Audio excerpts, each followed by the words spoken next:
এখানে বলেছে 6 জুন বৃহস্পতিবার হলে 11 জুলাই কী বার হবে। আচ্ছা, করা যাক। জুন জুন মাস কততে যায়? 30-এ। এখানে আমি 30 লিখবো না, এখানে বলেছে 6 জুন বৃহস্পতিবার, বৃহস্পতিবারটা আমি পরে নেব।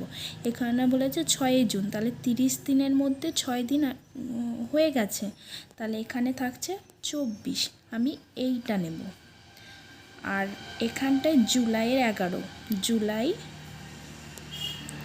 11, তাহলে এই দুটো যোগ করব, 24 আর 11, 24 আর 11 যোগ করব, 24 আর 11 যোগ করলে হয় কত?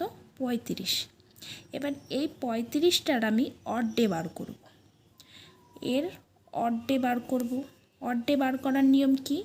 35কে 7 দিয়ে ভাগ করতে হয়, তাহলে আমার অর্ধে বাড়িয়ে যায়। 7 5 7 35, এর অর্ধে হলো 0, এর কোনো অর্ধে নেই। তাহলে কোশ্চেনে চলো, এই যে এখানে বলেছে 6 জুন বৃহস্পতিবার হলে, তাহলে আমার এখানে যদি বৃহস্পতিবার হয়, যদি এটা আমার বৃহস্পতিবার হয়, তাহলে এটা আমার অর্ধে বেরোলো 0। যদি আমার এখানে 1 বেরোতো, তাহলে বৃহস্পতিবারের সঙ্গে আমি 1 যোগ করে শুক্রবার করতাম। এখানে আমার 0 বেরিয়েছে, তার মানে বৃহস্পতিবারের সঙ্গে 0 যোগ করলে আমার উত্তর বৃহস্পতিবারই হবে। দেখো কেমন লাগলো এই জিআইটা। ভালো লাগলে অবশ্যই কিন্তু কমেন্ট করে দিও।